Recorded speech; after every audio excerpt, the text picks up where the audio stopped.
Ulvan, çka janë kriptovalutat dhe nga linden? Kriptovalutat janë domethënë valuta digjitale. Janë valuta digjitale të cilat për siguritë e tyne e shfrytëzojnë mënyrën e kriptografisë. Kriptografia nuk është diçka që ka dalë tash. Domethënë kriptografia është diçka shumë e vjetër. Kriptografia është përdorur në dërgimin e mesazheve sekrete qysh në luftën e dytë botërore. A kupton se kriptografi, domethënë kripto i bjen në gjuhën greke, i bjen domethënë diçka e fshehur, diçka sekret. Kripto e fshehur, domethënë. Kripto e fshehur. Por atë shkak, domethënë bëhet fjalë këtu për një mesazh të fshehur. A kupton që vetëm e di përmbajtjen e atij mesazhi të fshehur personit të cilën ti ja ke dedikuar dërgimin e këtij mesazhi. Nga linden është interesant, domethënë kjo pyetje se nga linden, sepse është pyetje që ende nuk ka përgjigje, përveç që e kena atë emër çka sot e kësaj dite e përdorna, Satoshi Nakamoto. Nuk e dina Satoshi Nakamoto a është person, Satoshi Nakamoto a është shtet që qëndron mbrapa, Satoshi Nakamoto a është grup, apo kush është Satoshi Nakamoto. Sicili tash jep versionin e vet. Rast konkret tash e patëm edhe Netflixi, i cili kinse tha, po e kam një lajm bombastik që boni një dokumentar, na e dim kush është Satoshi Nakamoto. Nuk e di askush kush është Satoshi Nakamoto. A dul dokumentari? Dul dokumentari, po, por ende është enigma kush është Satoshi Nakamoto. Mund vetëm të spekulohet, mund vetëm të supozohet. Po kur lindi, domethënë Bitcoini, që është se kur të folna tash për botën e kriptovalutave, sinonimi i saj është Bitcoini. Domethënë kur ta përmendna Bitcoinin, na e dina që folna për kriptovalutat. Sa ajo është njëshe. Ajo është i pari, domethënë që ka dalë në sferën e kriptovalutave. Bitcoini thuhet që është ndërtuar nga Satoshi në vitin 2008, ndërsa spariherë transaksioni i parë ka ndodhur në 2009. Pse ka lind në 2008-ën? Çka kina pas në 2008-ën? Çka e lidh 2008-ën me daljen e Bitcoinit? Kriza financiare, kriza financiare, ekonomike, bankare e 2008-ës, e madhe, e cila u shkaktuar nga banka e katërt më e fuqishme në SBA, e cila ishte banka e Lehman vëllezërve. Ina tu fol për një bankë e cila ka operuar mbi 150 vite. Domethënë banka Lehman është themeluar në 1850-ën. Domethënë nga një familje çifute e Bavarisë, që pastaj është shpërngul në Shtetet e Bashkuara të Amerikës, ku ka vazhduar domethënë operimi i bankës, që më në fund domethënë para se ajo të bie, domethënë para se ajo të bankroton, ka qenë banka e katërt më e fuqishme në SBA.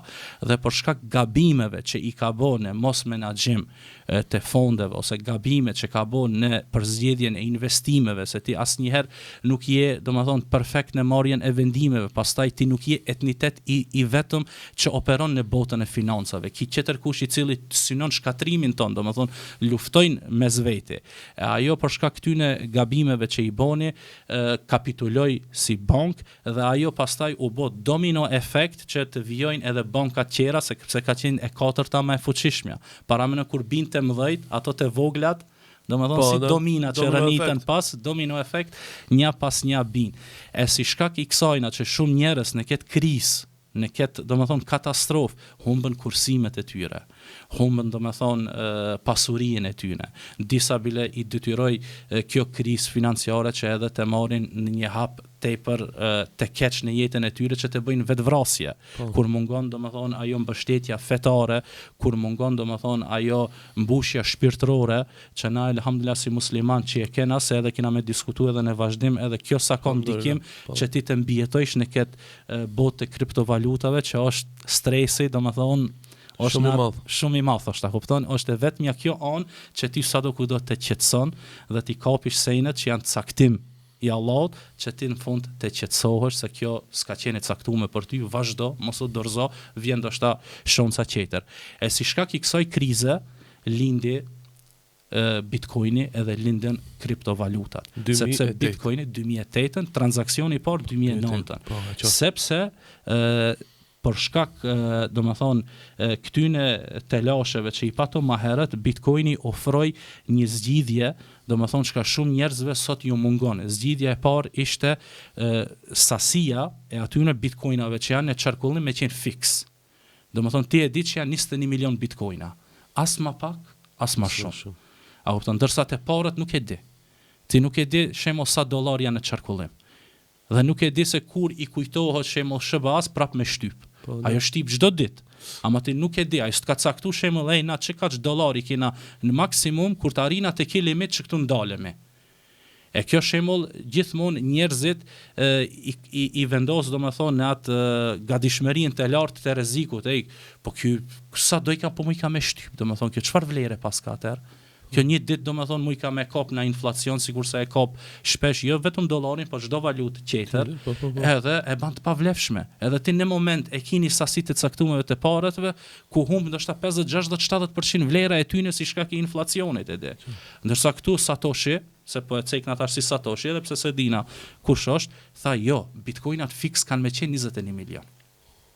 E dyta, lëvizja e tyre dhe ardhja e tyre në qarkullim ka me qenë transparente. Se bitcoini funksionon nëpërmjet mënyrës që i thonë proof of work, që përdoren disa pajisje që janë minera, që operojnë me një sistem SH256, e nëpërmjet që ty sistemi, ato pastaj majnohen dhe ai mineri pastaj e fiton si shpërblim, a kupton, sepse ai ndihmon në lëvizjen e rrjetit, a kupton, në aktivizimin e rrjetit. Edhe si shkak që ajo është kontribues në mbajtjen gjallë të këtij rrjeti, të këtij sistemi, ai në fund merr si shpërblim, një bitcoin. Një bitcoin ka qenë më herët se tash me një miner ti merr një fraksion të vogël, a kupton, të bitcoinit. E kjo ka qenë një sens që njerëzit shembull i ka shty edhe më shumë që ta kenë kuriozitetin në lidhje me kriptovalutat, se ti po di sa janë, ti po di kur po hin qarkullim edhe kur po lëvizin, po ka edhe transparencë edhe. Dhe besoj që ai i cili e ka lancu, bitcoinin, ai besoj që ka pas një mindset tepër, të kategorisë së lartë që ta zgjedhë timingun e duhur me krizën financiare që ta lëshon në qarkullim me i herë, sepse njerëzit kur përballen me një krizë çka lipin zgjidhje. Edhe ki me i herë sa ka ndodhur kriza, ka thonë çeku i keni zgjidhjen. Edhe pse nuk ka qenë e njohur atëherë. Thamna më herët e cekom, ajo vëmendja e madhe ishte fillimisht në 2018. Tash i ka kalu normal, i ka kalu ketë ato statistika që i ka pas në 2018, na vetëm se jena të shkuar më lart edhe më lart.